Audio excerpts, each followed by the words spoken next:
Okay. Right. For those who don't know me, I'm Neil Healey.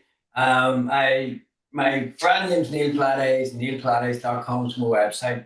If you want to look up things about Pilates or whatever, or contact me or whatever. I've been teaching Pilates for nearly 21 years, so we'll get going. I'll do a brief setup. So for people who don't know Pilates yet, and this is what makes it Pilates and what makes it different.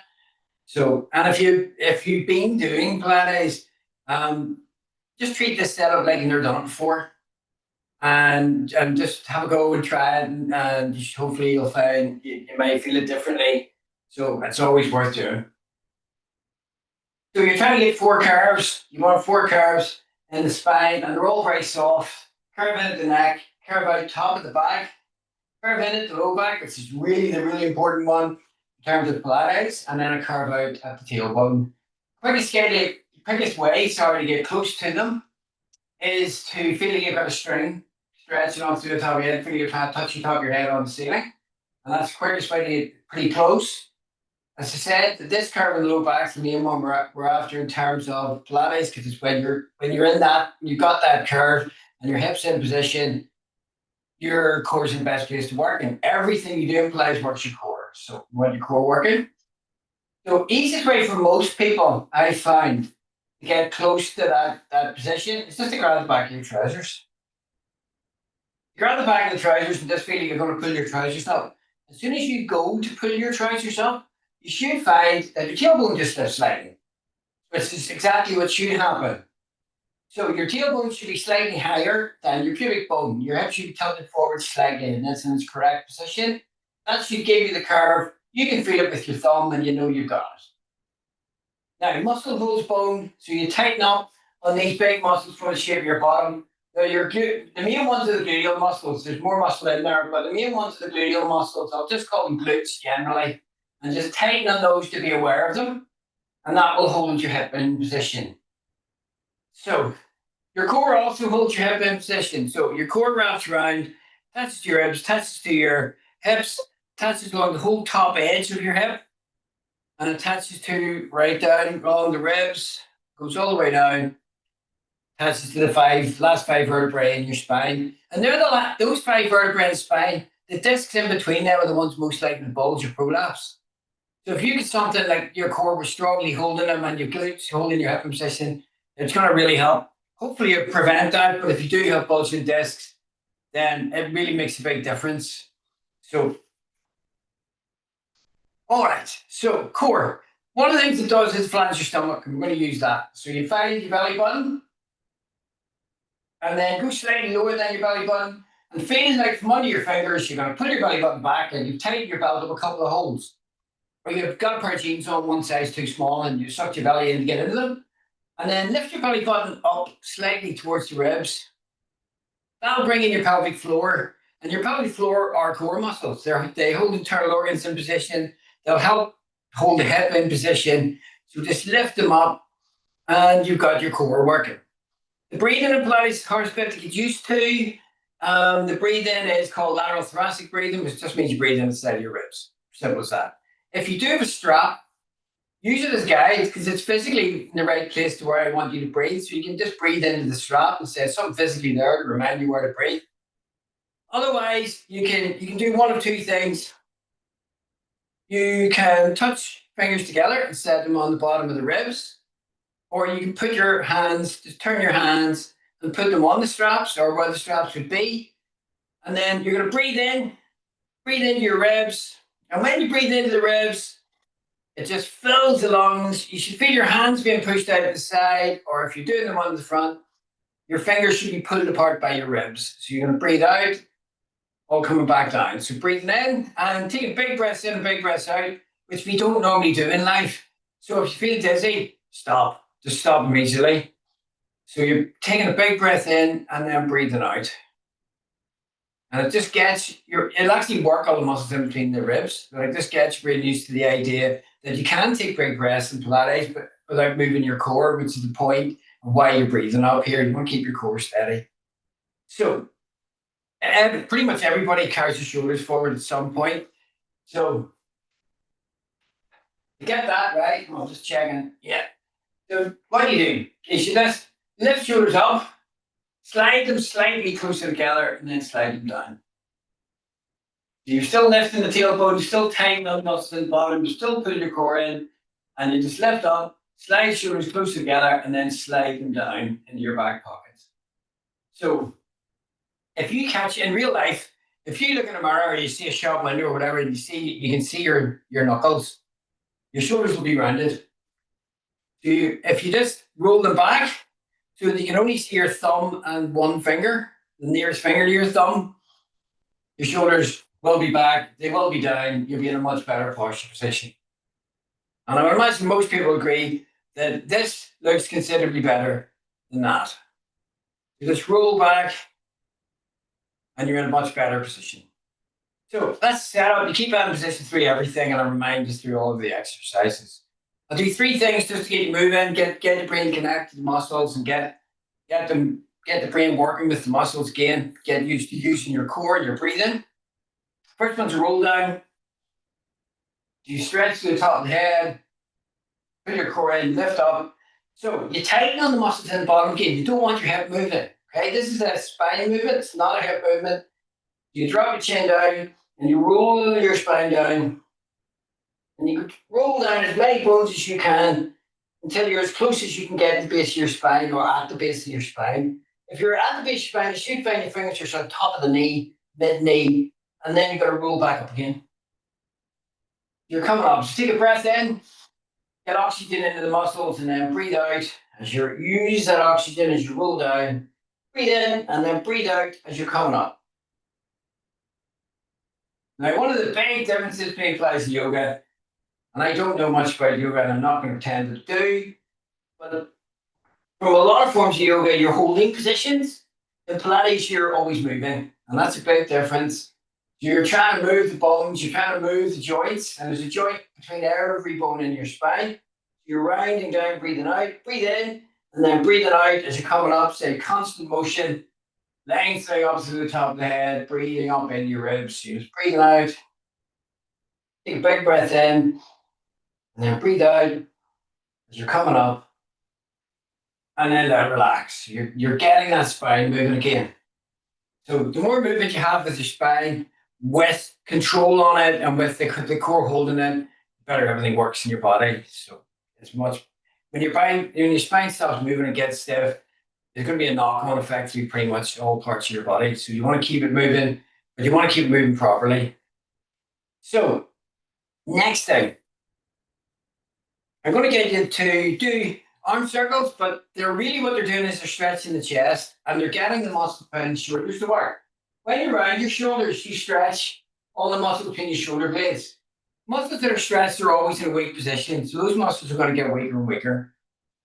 Muscles that are in a tight position and your chest in a tight position are normally in a strong position, and they can be weak, but normally they're in a strong position, and that's true for the chest. So you've got these strong chest muscles that are just going to bully the muscles behind your shoulders, and it's a self-fulfilling prophecy then that you're around your shoulders. So we want to get the stretch chest, the chest stretch, sorry, and we want to get the muscles working again behind the shoulders, and this is an easy way to get started doing that. So if you press your legs together, and you can't see my feet, but they are turned out, there's a little gap between the big toes. You'll see that later on when I'm down the mat as well. I'll do it a lot of exercises. And you stretch up through the top of the head, and you put your belly button in, and then you stretch through the arms, stretching up to the ceiling. Now, do a quick health and safety check of where you are. Make sure you're not going to hit lights or walls or for any furniture or anybody that might be near you. And stretch right up, and you're stretching right out, and you're coming around. I really should have given out the usual disclaimer. It's on the website. But as I can't see what you're doing and I can't correct you, so I can't keep you safe. You're doing all these things at your own risk. So you're stretching out to the top of it, you're breathing in the chest, stretching around. And after you've done a few, you should find that your arms are starting to come behind your body. And if you just turn your arms so your thumb will be slightly back and your little finger will be slightly forward. And that'll help stretch the chest. And just do one more of those. and then relax. Core does several things. It doesn't just put your stomach in. Core muscles, very importantly, the muscles that keep you upright. They're also the muscles that stop you falling over. They're your balance muscles. So we're going to use them now. So if you've got a really spongy mat, you might find it's better to stand off the mat, or if you're in a spongy coat, big toe still on the floor. Yeah, that might be enough for you to focus on your core. It might be. And you can lift up. If that's for a bit more challenge, you can start to draw a circle from the hip. If that gives you a bit more challenge. But it's not about your legs. It's not even about balance. You're just using balance to work the core. So you're doing this, scooping in and up, breathing up into your ribs, doing those circles, lengthening out to the top of the head. And just bring it down, change size. So again, it's just getting your brain used to the idea of using your core. So again, you can tighten on the glute, use your core, lift if that's where you're going to go, and you're going to do that circle, stretching through the top of the head. You want to keep your upper body steady. See, it's not about balance. You know, if you find at this point you've got to bring your arms out and you're starting to do all this, keep your toe on the ground. It allows you to focus on the core. Do that. It's whatever makes you focus on the core. And then bring it back. I'll bring it out of the mat and we'll get started. So, you bring yourself down your mat as safely as you can. And I'm going to start, I'll start with a single leg stretch. So you can slide the arm out, you can roll over and bring yourself down.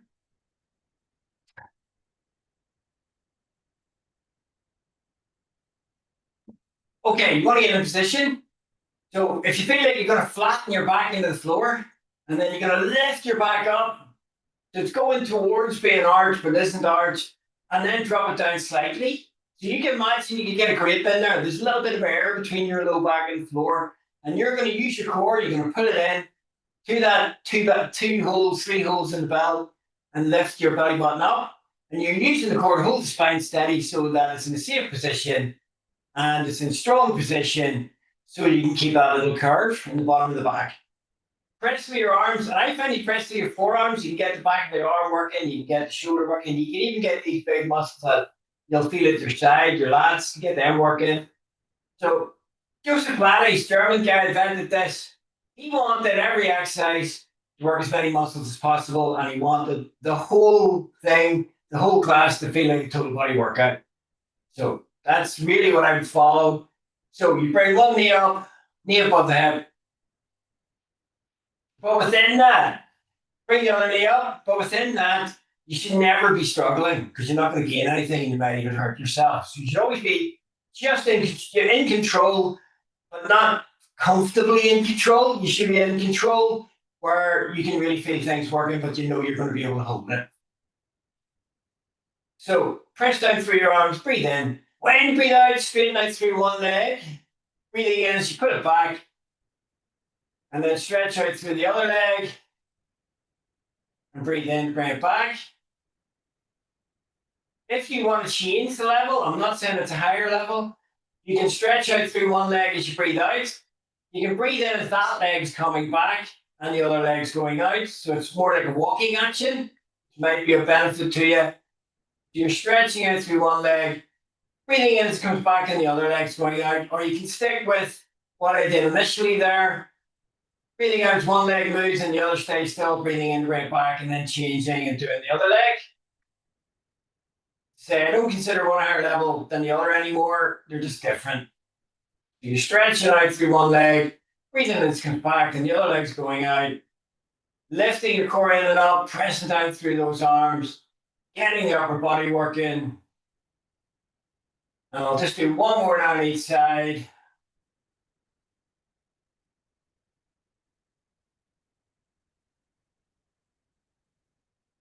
At this point, you can just hug your knees in and just rock side to side. I'm not. You just go ahead and do that. And I'm just going to bring the feet down so that I can bring myself around to the next exercise. And you can do the same. You can bring feet down, push back up if you're doing the exercises. And I'm going to get you to do the dart. Now, the dart is a body control Pilates exercise, and I'm not a body control Pilates instructor. So I've modified this to make it do what I wanted to do, to focus, on the main thing it does. which is working your low back. So now I owe this exercise a lot. The reason I do Pilates is because I have 3 bulging discs, and my physiotherapist told me I had to go to Pilates. So, and I really didn't want to go. I tried it in the gym and didn't like it. Turned out it was the teacher just had got bored with the exercises and he wasn't doing them very well.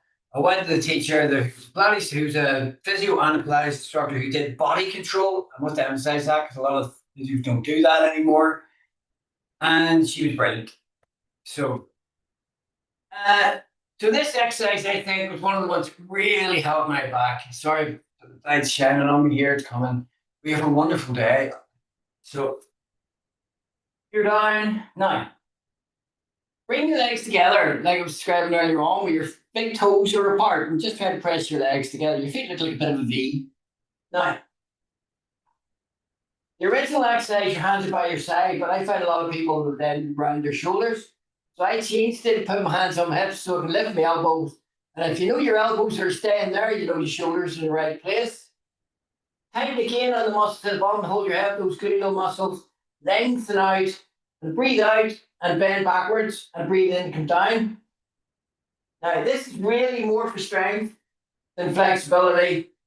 So you might not get a lot of movement, but you should really feel it in those low back muscles. You're breathing out as you bend back. You're breathing in as you come down. Stretching out to the heels, stretching out to the top of the head. So there's stretch in every exercise. Stretch is important because it allows you to use your muscles. You're breathing out as you go away from the mat, breathing in to come down. If you forget to breathe in this exercise, it'll feel like you're blowing yourself away from the mat, and then you're sucking yourself back down to the mat. You're stretching right out, lifting the core, use the glutes to tighten them up. Be aware that they're there. You keep looking down, breathing out into the nose, out to the mouth. I'm just turning my head so you can hear me clearly. You keep looking at the mat. If you got a mat with a pattern on it or a carpet with a pattern on it, doing this on a carpet's not really a good idea because you're breathing in carbon fibers, and a mat makes a big difference. But if you got a mat, closing your eyes is a good idea so you're not going in out of focus because it can actually make you nauseous. And last one, and then bring it down, and then. For those kids who don't know, we have psoriatic arthritis and I have a knee replacement and my other knee needs replaced. So I can't physically do this, but if you have no problem with your knees, you can sit back on your heels and bring your hands out in front, like child's pose in yoga. If you're like me and you've got any issues with your knees, you just roll in your back again, hug your knees in. It's just around the back, so just feel like you're lifting your tailbone. If you're doing the other one, again, feel like you're tucking your tail in your legs, and it just stretches your low back. If you've got any neck issues doing this, you can just use your hand. Unless you've got one, use your hand to with your head. 3 feet down one at a time, just for safety. And you can roll over and push up. Okay. Now, I'll get you to the spine twist. Now, I said last week that you could use one of these like physio style bands, or you can do it without a band, or you get a tea towel. I don't have one of these. Tea towel will also do. So, if you do a band, you can take the band and you can have your fist over the top of it, and you near the end because you want your arms wider than your shoulders.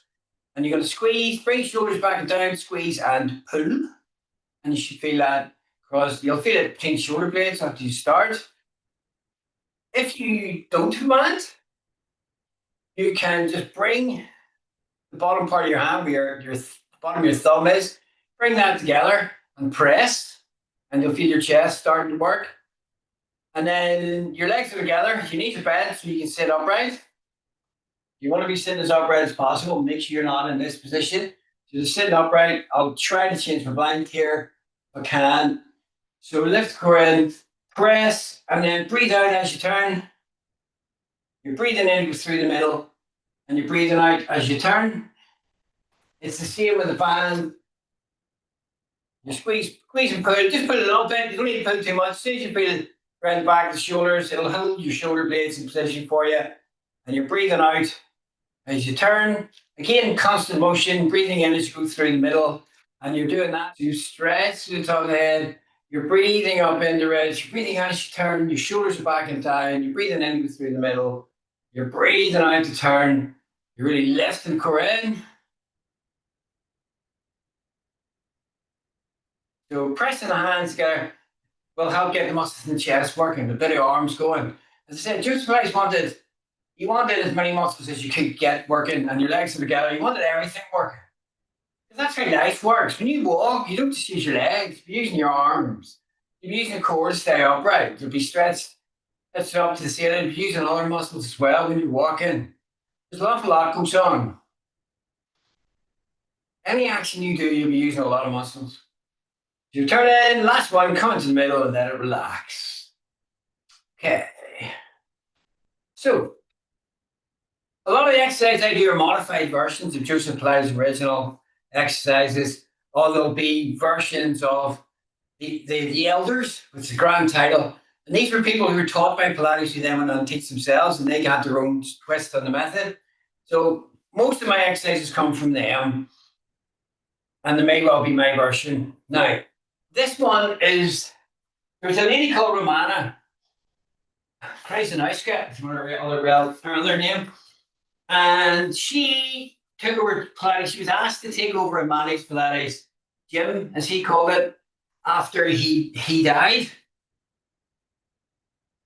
So she was very important to him. And again, I'm sorry about this tonight. I'm just struggling to get up and go out. You can press down through your hands to the front, but do make sure your elbow's back. This is one of her exercises. So you drop your elbow back. It's a much cleaner, nicer route for the nerves. If your elbow's up here, it's horrible for the nerves. So, and you're going to stretch right out and lift one leg slightly higher than your hip. And then you're going to start to do a circle. So you're drawing a circle, so your leg will come in front and behind your lower leg. I will change position in a minute just to show you that. You've lifted your bottom ribs. So you might be able to get a bit of card there. And if you can't get a bit of card there, you really just feel that your bottom ribs lifted and you're not pressing down through your waist. And put your spine in its standing position. You've lifted your tailbone because you're using your core to stabilize. And you want your core in the strongest position. Your foot's relaxed. You're breathing out as you turn, breathing in through the middle, breathing out as you turn. And I'm going to make the breathing a bit easier for everybody. I'm just going to breathe out as you turn. And then the next time, breathe in as you turn. And you're pressing again through the hand. If you've ever had carpal tunnel, or you still have carpal tunnel, don't press through your hand because it wouldn't be good. You lengthen right out, breathing up into the ribs, scooping in. And then you can then just change direction. So you're now going in the opposite direction, and I change position just so you can see. So you change direction. And it's always harder when you change direction. This is I don't tell people what direction to go in. So your brain will take you in the direction it considers the easiest. If it doesn't want to go this direction, then you'll find out pretty quickly why. So you are working all the muscles in the hip, so you'll feel that, and I'm certainly starting to feel that. You're breathing out for one, breathing in for your next. And two more I'm going to do.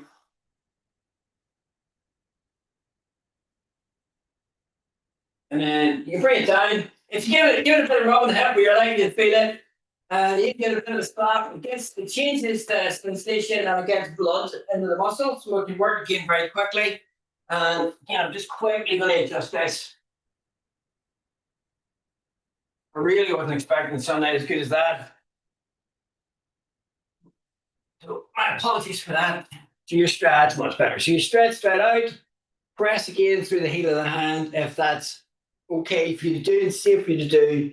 Again, you've lifted that bottom rib. And you lift the top leg up and you're going to stretch out. So it's a side lying one leg circle. So Joseph Pilates did this exercise, but he did it lying on his back, and I will do that at some stage during the classes. But this was Romana's version. You've lengthened out. You're scooping in and up.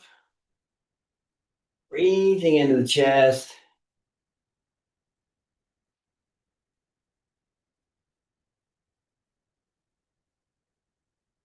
Lifting the core in. Breathe out for one, breathe in for your next. All going well. I'm now going to change direction. So again, this is where it'll get more of a challenge. And all of the exercises that I'm doing now, I do in my classes. So if anyone ever decided they wanted to look me up and go to classes, you will be doing these exercises. I do like to try and change exercises and different things. I constantly try to keep it fresh and add exercises. You're lifting the core in, you're breathing up in the chest, scooping in and up. And that's one. And you can bring it around, bring it down, and give it a bit of rub again. But stop, get blood into it.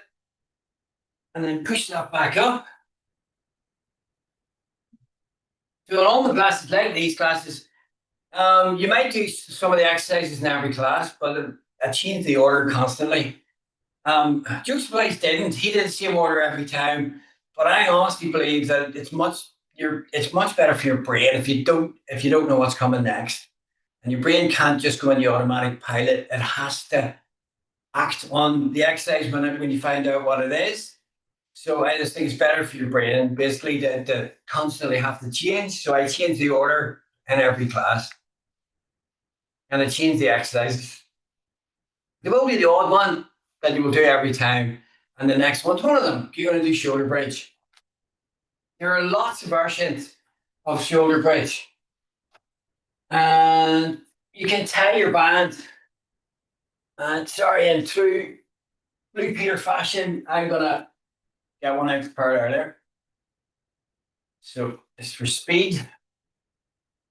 So there are lots of versions. And this is my favorite version at the moment. And it has been my favorite version for some time. But it depends again. In a class situation, I would do this. In a one-to-one situation, I might change it depending. If it's someone who's very tight in their spine, but they were strong in the glute, I could do a version where it's mostly for flexibility. But for most people, I do this, and there's a lot of strength in it, but there's also flexibility on the way down. So if you've got a band, you can just put the band just slightly higher than your knees. Another way of doing it, actually, is you can use a ball, and you could use a Mickey Mouse ball at a Smith's. You don't need one of these Pilates ball things. And you just put it between your knees. Or you can, if you had a couple of cushions or a cushion, just fold the cushion over, and you can put it between your knees. That'll also work it for you. So if you're pressing something between your knees, you'll feel it on your inner thighs more. If you're using the band, or you're not using, so if you're using the band, you bring your legs into the band and you feel it more here in the smaller gluteal muscles, but they're really important things. If you're doing it without anything, the focus is all on the big muscle, the big glutes. So they're all good, and I use them all at different times. So now, I said earlier about my knees. So left knee's replaced, right leg's bone on bone. So I can't quite get in the position I'm asking you to get into. So I want you to bring your ankle so it's just slightly in front of your knees. In fact, I'm doing myself a disservice because that leg, you can see, is in the right place. So your ankle's slightly in front of your knee. It'll turn your hamstrings off to a large extent, which leaves muscles in the back of your thigh, which you want because you want to focus on the glute muscles. You also want your ankle slightly in front of your knee because it's horrible on your knees in this particular version if you've got your ankles below your knees. So ankles in front, no problem on the knees. So I'll just tuck my shirt in so you can hopefully see. So again, you can just flatten your back, lift your back up, and then drop it down very slightly. So you've got grape or an olive sort of space between you and the floor. Now, on the way up, you don't want to squash that grape. So you tighten on the glute enough to be aware of it, and a wee bit more maybe, and then you press down through your arms and lift straight up. So you're using strength to come up. Once you get to your highest point, or when your knee and your hip and your shoulder are in line, you tighten you 100%. You're as much as you can to get a rock solid hip, and you stretch out to your knee, and you can straighten one leg, bring it down, straighten the other leg, bring it down. And now you need your hip to move. So you stop thinking about your glute and you'll feel it soften. And you take the tension off the band, and that'll allow you to do this pelvic tilt where you can tuck your tail under. You're going to roll your spine down, squash in the grip, and then lift your tailbone up. Miraculously, a new grip jumps in there, and you're coming up. So you're breathing out to come up. Breathe in at the top. Tighten up to 100%. You're either breathing out to straighten the first leg and breathing in to bring it down. Breathing out, straighten the second leg, breathe in to bring it down. Or you can leave the legs out and you're going to come to the top, breathe in, and then breathe out, tuck your tail under, lose the glutes by stopping thinking about them and roll down. You're breathing in, tighten your glute where you feel it, lift up. Breathing out, tighten you 100%. And then you're straightening. You're breathing out to straighten. You're breathing in to bring your leg down. And then breathing out as you roll down. Get to the bottom, get a new grip in under there, tighten again on the glute, breathing in, and then breathe out as you move. So you're constantly moving again, trying to constantly move. Tighten you 100%, straightening out. Or you're tightening you 100%, and then everybody's going to tuck the tail under and roll down. So again, just lose the glutes by stopping thinking about them. And I'm emphasizing that. Don't try to relax them.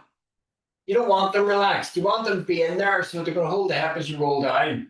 If you just stop thinking about them, they will soften enough that you can move the hip, but not so much that you're going to do the exercise with your hip in a potentially precarious position. So health, safety is always the most important thing in any form of exercise. You've lifted the core in, breathe out the ribs. We'll do one more. So you're lifting up, stretching out through the top of the head. Make your back feel really long. You really do stretch through the spine, stretching through the top of the head again. And that will allow you then to tuck that tail under and really roll down. And when you finish this time, I'm going to get doing this lovely stretch again. Make sure you have enough room. But straighten out, stretch out through the legs, stretch out through the arms. And your back will, just let your back go where it wants, and it'll want the arch probably. So you just let it go. And you stretch so many things. I can feel that in the chest. I can feel it in the shoulder. I certainly feel it in my back. I can even feel it bend in my legs. I can feel it bend into the back of my leg, bend into my calf. So you get lots of different places you stretch in one stretch. It's called the long stretch, and it's just so useful. Tremendous. Okay. So you can bring that around, and I'll just get you to push up again. Bring yourself up. See, initially, I'll bring you to a different position. Do push up initially. And actually, I will actually keep you seated. So I'm going to get you to this side bend. And I mentioned those people taught by Pilates. One of them is Kathy Grant. This is one of her exercises. So Kathy Grant side bend. And I like to mention these people because there's history to Pilates. There's a lot of people out there who just teach Pilates like it's a fitness class, but it isn't. So I like to tell people that there is history to it. So Kathy Grant. And this is hers. I've only changed it very slightly. And you could do the original if you can keep your arms in the right place. Obviously, I'm male, and most males won't be able to do the original because if you mesh your fingers together and you bring your hands behind your head, your elbows will come forward. So your elbows aren't meant to come forward. So I just get people to slightly overlap, longest fingers, bring them behind the head, and then you can keep your elbows back. You're sitting straight up again, you're pulling your core in, you've got your low back curved in. This time your legs are apart, you've got your knees wider than your hips. So they are going to help you with your stability. So you'll stretch right up, and then you breathe out as you bend to the side, keeping weight down through the opposite hip. Breathe in, come through the middle, stretching for the ceiling with your spine, stretching right up. Breathe out, go to the side. Breathe in, come through the middle. Breathing out, go to the side, lengthening right up. Going within your range, trying to go to the end of your range of motion. With your hips staying steady. You've lengthened right out, breathing up into the ribs. Now, your brain likes to make things easy for you. But by making it easy, it probably makes it you're not going to work the right muscles anymore. So your brain likes to lift the hip so you can get further over, but it won't be a bend, it'll be a lean, and you're not actually going to get the benefit of moving your spine. So make sure you tighten up the muscles at the bottom, hold your hips steady. You're bending sideways, breathing out. Breathe in, come up through the middle, and then breathe out, go to the other side. Now, you will probably notice by this point that you can feel this in your thighs, maybe up into the hip. These muscles there are called hip flexors. They're supposed to bring your knee up towards your chest, which they sort of are at the minute. And they're working. And as I said, I've been teaching nearly 21 years. It'll be 21 years on the 31st of October. And the vast majority of people I've ever taught have weak hip flexors that are tight. So you may well feel them when you're doing these exercises, but I honestly believe that they're tight because they're weak, not the other way around. Because anybody I get and I teach and I strengthen hip flexors, they generally relax, and that sorts the problem out. You stretch straight up, breathing up into the chest, lift your core in. One last one. Come back to the middle, and then let it relax. You said because I can't see you, I forgot to mention, if you can bring your hands behind your head, you could do this. You can do this just by bringing your hands down. So you're bending sideways, but when you do it like this, try to avoid this stretching out because again, it's not really going to give you a proper bend. So just keep your arms still. As you bend to the side, your hands will slide. You don't have to bring it here. You can do it in a different way. Okay, so side bending. So your spine does four things. You've already done a couple of them, but the side bending is one of them. Bending back's another. You have bent back, but for strength. You're now about to bend back for flexibility. So it's a swan dive, and I use this as a flexibility exercise, and other teachers will use it as a strength exercise. But I honestly believe it's really good as a flexibility exercise. And there are other exercises like the dart that are really good as strength exercises. So I use it as a flexibility exercise. So you're down.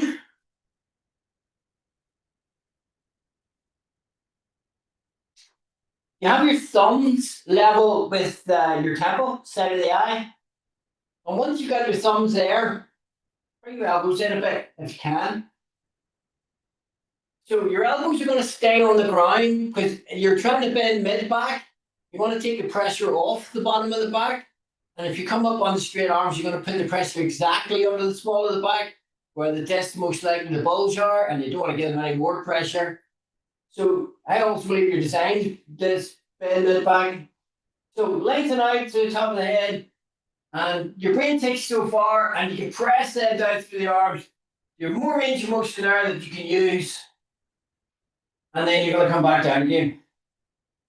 So you're breathing in. I find when you breathe in, you get more bend. Feeling you're pushing your chest forward, your head stays still, you're not trying to look forward, you're pushing your chest forward, your neck doesn't move, and then you're coming back down again. So when you stretch out to the top of the head, say your neck, it stays the same. So don't look forward. You don't want any wrinkles in the back of the neck. You want to stretch the neck, and you're coming back down, breathing out. So when you bend, you should find the weight goes towards your elbows. Your elbows are definitely going to stay on the ground, and you're bending backwards. Tighten again on the glute. So there's always that very true saying that if you've got strong glutes, you'll have a strong back. And if you've got weak glutes, you're likely to have a sore back. Let's make the glutes strong, tighten it up. It'll hold your head. It'll actually help you to bend further up the back. So again, if you strap there, aim to bend on the strap. You may well be bending maybe at one bone closer to your waist, but aim to bend around that area. And again, if you imagine sort of slightly higher than mid back, if you have no strap, you lengthen out the top of it, breathing in, bend back, breathing out, come down. So it's a modified version of Juice Applies original exercise. I just find it's very useful. Most people really do press down through the arms so you can use as much of your range of motion as you can. And when you finish, again, you can sit back on your heels to stretch, knees permitting, or again, you can just roll yourself over. Come into, you can go into the fetal position. Actually, it's another version where you can do that, or you can roll in your back, hug your knees in. Again, if you need to, you can take the weight of the head and just stretch your low back. So there's a saying that applies to muscles where if you don't use them, you lose them. But it also applies to your range of motion. Bring feet down one at a time. If you don't use your range of motion, your brain's designed for survival. So it doesn't want to use energy it doesn't need to use. So if you don't use your range of motion, after a while, your brain's going to think, well, you're not using that, you don't need it. So I'm going to take it away, save energy. So you have to remind your brain that actually I am going to use it. I need that range of motion and you need to maintain it. So always a good idea to use your range of motion. And this one of mine, you do it with or without a band. It is stronger with the band, but you'll certainly feel it without the band. So I call it seesaw. So because this is a Neil Pilates exercise, so I'm not claiming it's then to do with the original Pilates exercises. It's one of mine. Again, just want to make that clear. If you have a band that's tight, you can bring the band halfway up your shins, so it's halfway. Just move around. It's halfway between your ankle and your knee. So if you're not using a band, that's gonna be your pivot point is halfway between your ankle and your knee. So you're going to be lying on your side. But I'm going to land back initially to show you where the legs go. It's easier to show you. Your knees are directly in line with your hip. So when you land your back, they're directly above your hip. And then straighten your legs slightly so that your ankles are further forward than your knee. So you're going to be lying on your side in this position, which is what I'm about to do. So I'm just going to bring myself over so I know I'm in the right position. Again, lifting the bottom rib, and again, lifting the tailbone so you get the little curve. Pull your core in, lift it up. Hand down to the front again, pressing or not pressing, depending on sort of carpal tunnel and the nerves in your wrist. Now, it is like a seesaw. So if you imagine my foot is one end seesaw beneath the other end. So you're gonna turn your thigh at your hip. So when you turn your thigh in, your knee will go down and your ankle goes up. And then when you turn the leg out, your knee goes up and your ankle goes down. So it really is like a seesaw. So if you breathe in, as you turn the leg in, knee going down, breathe out, knee going up, ankle going down. But you can see, stays the same height all the time. Lifting the core in, pull the core in, stretch to the top of the head, breathing up in the ribs, and it shouldn't take very long before you start to get a burning sensation back here on the hip. Now, it's not about getting a burning sensation, but if you do get it in the hip, you know you're using the right muscles, so that's great. So keep your hips steady, don't let it roll backwards, you can even roll forward slightly. You're breathing out as the knee comes up, and you're breathing in as the knee comes down. I'd say you probably won't be able to do a whole lot of repetitions, and that is good. Try to relax the bottom part of your leg. And last one I'm going to do now is to bring my knee up for the last time. And then I'm going to bring it down, and again, just give it a rub, get a slap, change that sensation. If you've got a band, you're pulling against the lower leg, so it's already worked. You'll find that out very quickly, and you can just change sides. Again, just bringing your knees like you're sitting in a chair level, like sitting in a kitchen chair, and your knees are level your hip, and you bring your feet forward and you lift that top leg up so the ankle is near level. You've lifted the bottom rib, you've lifted your tailbone, and you're going to start to turn. So I'm going to breathe in as the knee goes down, breathe out to come up. Now, we're human beings, so we're not the same both sides, so you will find one side stronger than the other.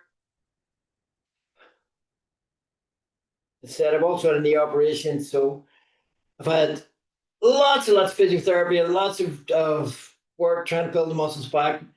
But even so, I'm also right-handed, so my left side's weaker. You're bringing your leg down. Oops, don't let that tension go. Keep that tension on the band, or keep your leg steady without the band. Just don't let your leg drop down. So you should never really get very much closer to your ankle or your knee. You're certainly not trying to touch them. Hip staying steady the whole time. Really focus on not moving the hip, not moving the spine. This will be my last one going down, and it'll be my last one going up. And then I bring it down, and with great relief, I'm going to give that a slap, and I'm going to give it a rub and get the blood back there. Great. So you're going to push back up. Now, that works everything at the back of your hip. So when you're dropping your knee down, you're working on the small muscles underneath the glutes. The biggest of those is piriformis. And if any of you ever had piriformis syndrome, you know how important that muscle is. Because if it's weak and it gets aggravated and it swells, it can just trap your sciatic nerve and give you that sciatic nerve pain. If it goes into spasm, usually again because it's weak, it locks in a contracted, tight position, and again just traps that nerve. So if you can keep it strong, keep it moving, you're less likely to ever suffer from that. Runners suffer from it quite a lot, actually. So just in case you're a runner. Yeah, if you ever get that, I would say all physios should be able to free it up for you. You know, what you have to do is press on the muscle. As a physio taught me how to do it, and I can certainly do it. So, but yeah, you can go to physios will certainly free that up for you.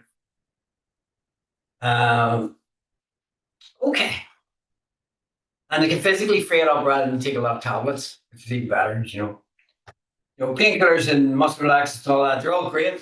They're all great. All very necessary things at times, and they are wonderful, but obviously the less you can take them, the better, because then when you do have to take them, they're more effective. So I'm certainly not saying anything bad about them. Right. This is another one of my exercises. So it's actually named after my wife. So this is Donna's frog.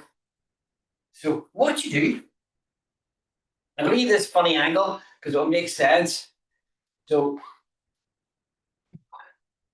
you bring one knee up. Actually, I can't because the camera's going to zoom in on me. Sorry. So your knee, you have one leg up and then bring the other leg up beside it. And then you lift your ankles higher than your knees. But then I'm going to try and move away and then show you. That's better. So but then what you do is go to the frog leg shape. So you just bring your heels close together and your knees further apart. So your feet are in a V. Heels are close together, knees are apart. And then what you do is your head's down, you put your core in, you get a little back curve in your back, you press down through your arms, and you breathe in and drop one leg out the side, keeping the other leg steady, keeping your leg turned so your ankle's always a bit closer in than your knee. You'll feel a stretch here on the inner thigh, and then you breathe out to pull your leg up with these now stretched inner thigh muscle. And then you go on to the other side. You're keeping your head down a little low back here. I'm just lifting my head up so we can clearly hear me. You're dropping the leg out, breathing in, keeping the leg turned, trying to keep your knee further out than your ankle. And then you're going to breathe out to pull your leg back up and then going to the other side. So I'm going to just change the position. Your leg's dropping out to the side. And you're coming back up. And then going out to the other leg. You're breathing in, drop out, you'll feel a stretch. And then you breathe out to come back up.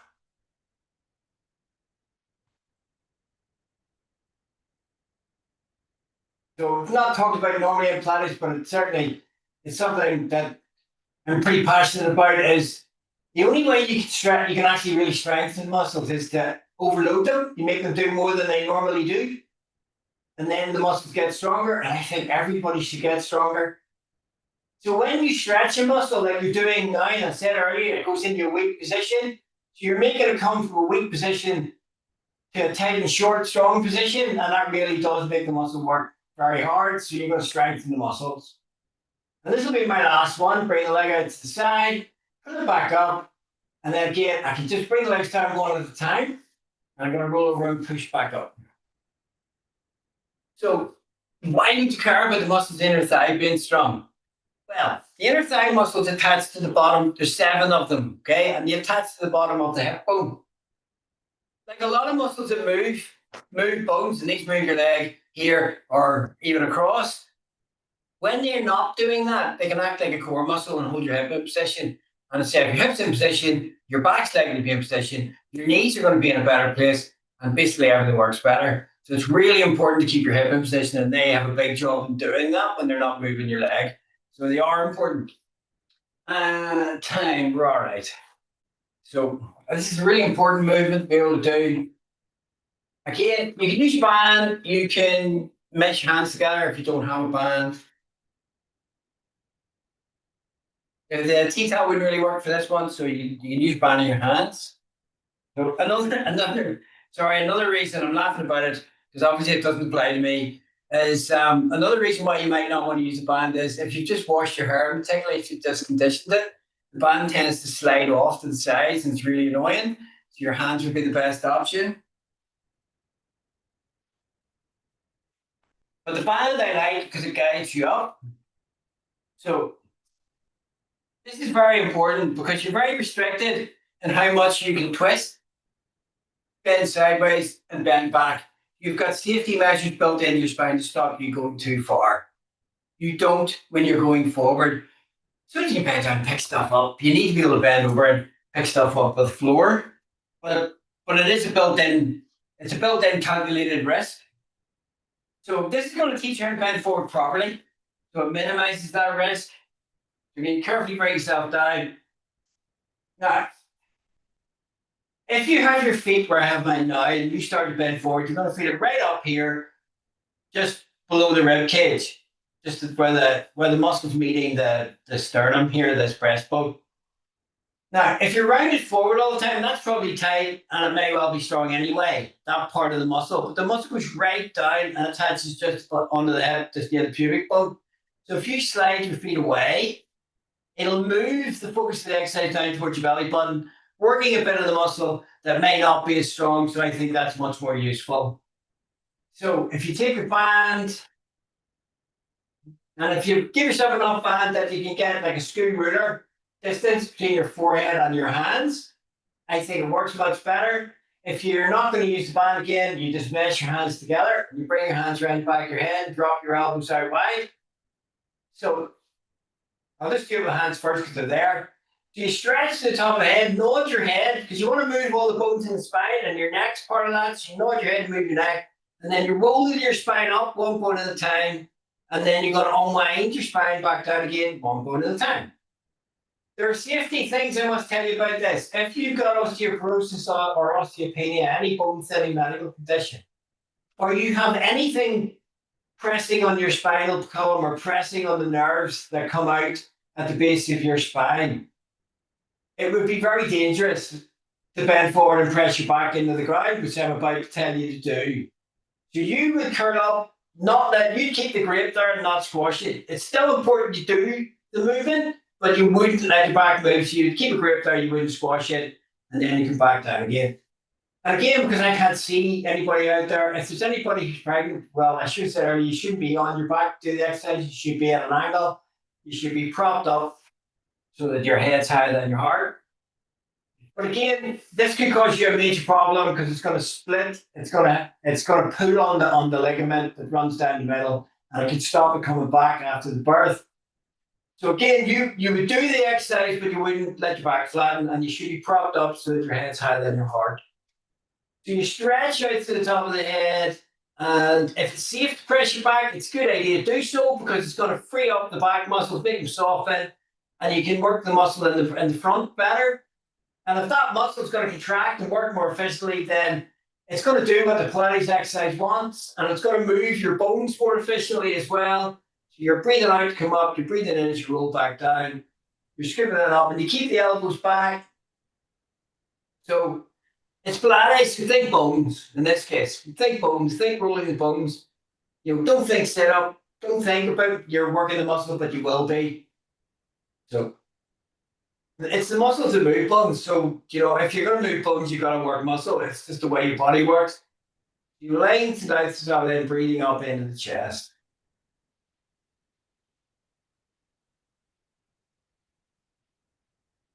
You lift, go in, you're scooping down up, you stretch to the top of the head, breathing up in the ribs. Breathing the way up, breathing the way down. It's a modified version of Joe Splay's original exercise. But I just find this version very useful for more people, really. Again, if you've ever been told by a Pilates instructor that the original exercises are dangerous and you shouldn't do them, I'm going to tell you right now that's not true. If you're trained properly to do the original exercises, they're absolutely brilliant. But these versions that I'm doing are ones I prefer for most people because they'll get more benefit generally. But the original exercises are great and they're not dangerous, say, if you're taught to do them properly. Like any form of exercise, actually.